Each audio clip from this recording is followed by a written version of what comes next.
Bonjour à tous, je suis contente de vous retrouver pour ce deuxième tutoriel en partenariat avec la boutique Panda Haul pour vous présenter un DIY spécial débutant dans le montage de bijoux pour faire ce bracelet.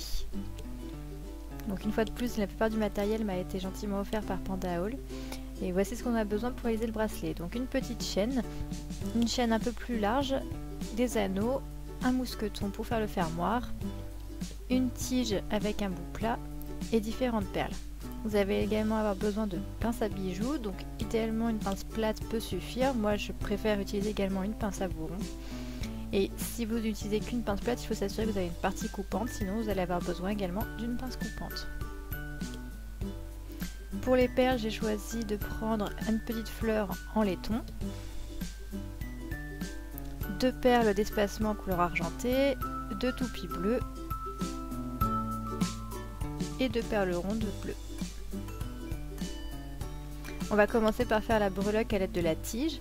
Donc pour ça, vu que j'ai choisi des tiges à tête plate, je vais d'abord commencer par couper la tête. Donc j'utilise ma pince coupante pour retirer la petite tête plate de la tige. Et on obtient du coup une tige toute lisse. On va commencer par faire la boucle ou l'œillet. Donc pour ça, j'utilise ma pince à bourron. Vous pouvez également prendre la pince à tête plate.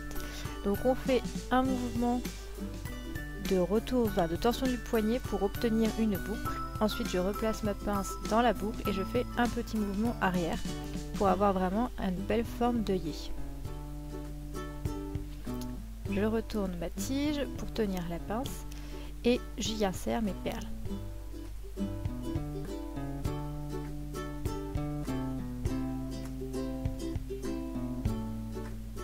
Alors il est important de faire en sorte d'avoir toujours au bout de la tige un espace de tige disponible pour faire une deuxième boucle. Là ici moi j'étais vraiment juste. Je vous conseille si vous débutez de vraiment choisir vos perles de sorte à avoir un peu plus de marge. Donc ensuite même principe que tout à l'heure, on fait le petit mouvement à 180 degrés avec le poignet, on replace la boucle et on fait un petit quart de tour vers l'arrière. J'aimais donc mettre 2 boucles de formée. Je vais pouvoir y insérer un bout de chaîne, donc j'ai préalablement coupé la chaîne à la taille de mon poignet moins la longueur de la tige. Et donc je passe le dernier maillon dans la petite boucle que j'ai préparée. Ensuite à l'aide de la pince plate, je viens fermer ma boucle en appuyant simplement dessus.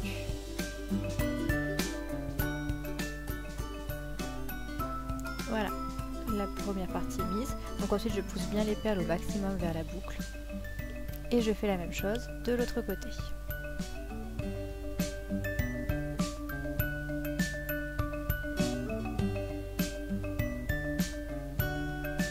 Donc une fois que c'est fait, je repère le centre de la chaîne.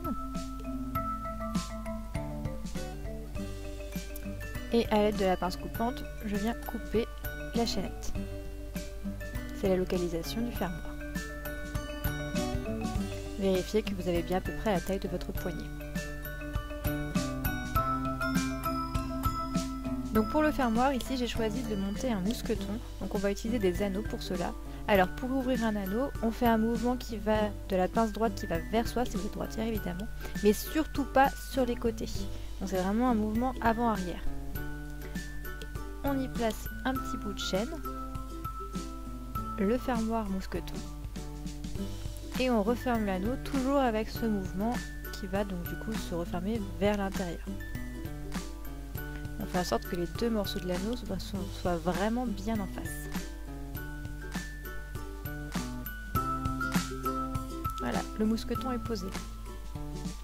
Du coup de l'autre côté je vais placer la petite chaînette avec des maillons un peu plus larges pour pouvoir vraiment faire un bracelet ajustable avec le mousqueton. Donc je place ma chaînette à bout large et l'autre morceau de mon bracelet. Et même chose, on ferme ensuite l'anneau.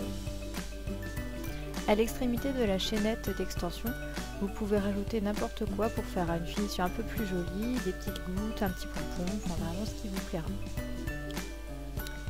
Et voilà, le bracelet est fait, donc du coup il est réglable puisqu'il y a différents maillons attachés à la chaîne. Et le résultat est très fin puisqu'on utilise une petite chaîne au tout début. Vous allez faire des jaloux, en tout cas moi Nova, elle l'avait adoré. J'espère que ce DIY débutant vous plaira et puis rendez-vous la semaine prochaine et si vous avez n'importe quelle question, n'hésitez pas.